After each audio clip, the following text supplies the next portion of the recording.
اب اس کے بعد میں ملتمس ہوں اس پروگرام کے آرگنائزر جناب مولانا ساجد سرور صاحب سے کہ وہ تشریف لائیں اور اپنے کلام و گفتگو سے نوازیں.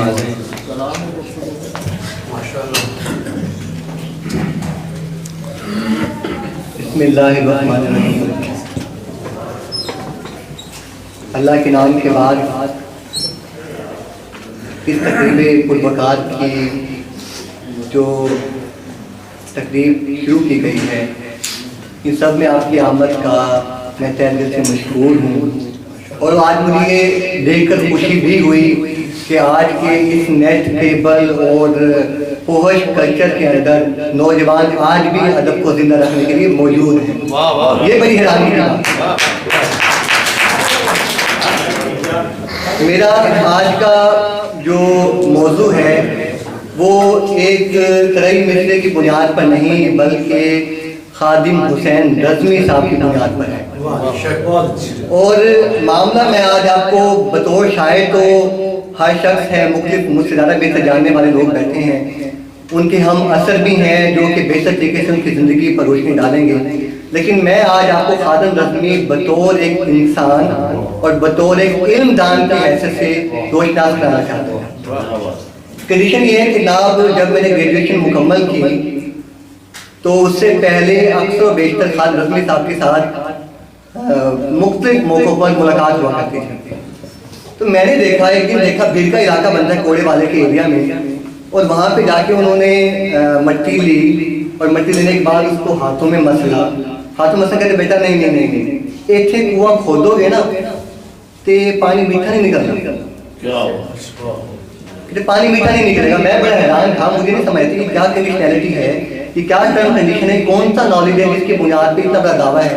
اور ہوا یہی, ٹیوب ویل کھودا گیا, شنکریاں بھی نکلی, پانی بھی نکلا, لیکن کڑوا تھا, میٹھا نہیں.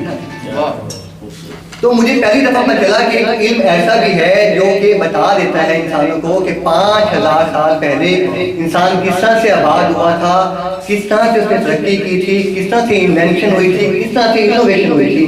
اس علم کو کہتے ہیں اینتھروپولوجی, علم بشریات. اور میں حیران تھا کہ وہ شخص علم بشریات کی آرکیالوجی فیلڈ کو اچھی طریقے سے جانتا ہے.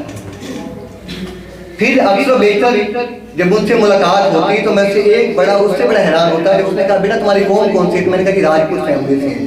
تو اس نے اچھا کون سی قوم سے, تمہاری گود کون سی ہے. مزید جب وہ آگے جاتے گئے تو میں حیران رہ گیا کہ ان کے پاس میرے خاندان کے بارے میں 75 گود کے بارے میں انفارمیشن موجود تھی.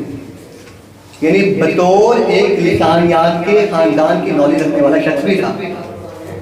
اور اس سے بڑھ کر ایک علم دان اور ایک لنگوسٹک کا ماہر جسے فارسی کا کلام بھی آتا تھا. آج کے دور میں ہمیں اردو سمجھ میں آج بہت بڑی بات ہے, وہ شخص فارسی کو بھی بہت عمدگی کے ساتھ نبھانا چاہتا ہے.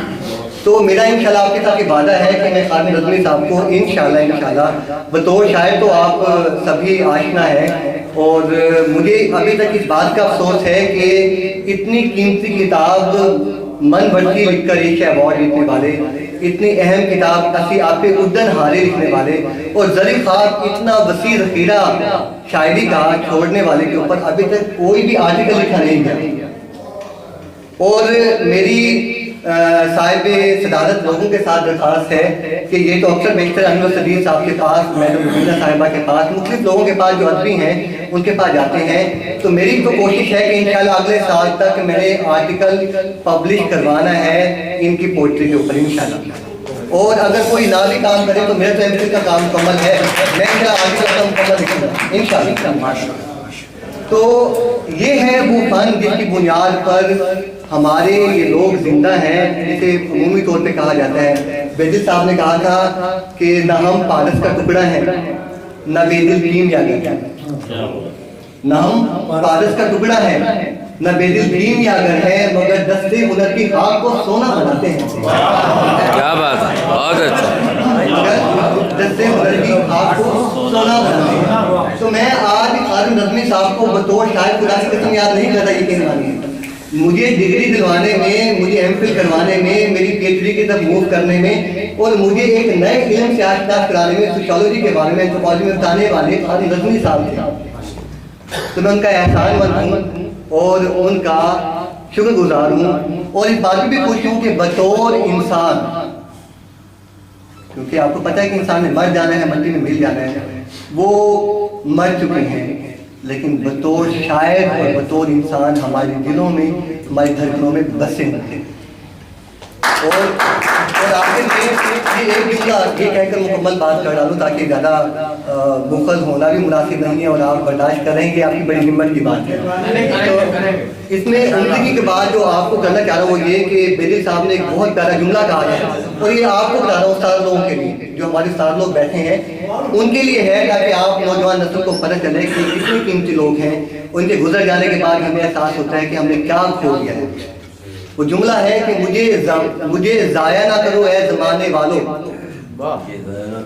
مجھے ضائع نہ کرو اے زمانے والو, اچھے انسان کا اس دور میں توڑا ہے بہت, اچھے انسان کا اس دور میں توڑا ہے بہت.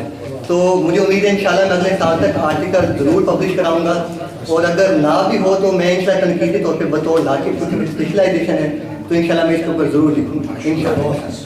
اور آج جو ترئی مصرع ہے میر کا, جو آپ نے بڑا مشہور سا ہے کہ نیم باز آنکھوں میں ساری مستی شراب کی سی ہے, تو میں کوشش کی ہے کہ کچھ مصرع لکھ لوں. ابھی گاڑی میں آتے آتے اکرم صاحب کہتے ہیں کہ بھائی لکھیں, تو میں نے کہا نہ, وہ رکاسا کے پاؤں جیسے تھرتھرانے لگ جائیں, 65 سال کی عمر بھی ہو جائے تو بتا دیتا کہ ایسے ایسے لکھ لیں. تو میں نے چھوڑ تو دیا, لیکن وہ بس پاؤں تھرتھرا رہے ہیں, تو میں نے اس پہ کہہ ڈالی ہے, بس آپ اسے برداشت کر لیجیے. ساری مستی شراب کی سی ہے, تم محبت کے لالا زاروں میں, تم محبت کے لالا زاروں میں راہ منزل شراب کی سی ہے. تم محبت کے لالا زاروں میں راہ منزل شراب کی سی ہے, جس سے پوچھو یہی کہے گا وہ, جس سے پوچھو یہی کہے گا وہ جبین ماہتاب کی سی ہے. جس سے پوچھو یہی کہے گا وہ جبین ماہتاب کی سی ہے. جابروں سے یہ برملا کہہ دو, جابروں سے یہ برملا کہہ دو, یہ گھڑی انقلاب کی سی ہے.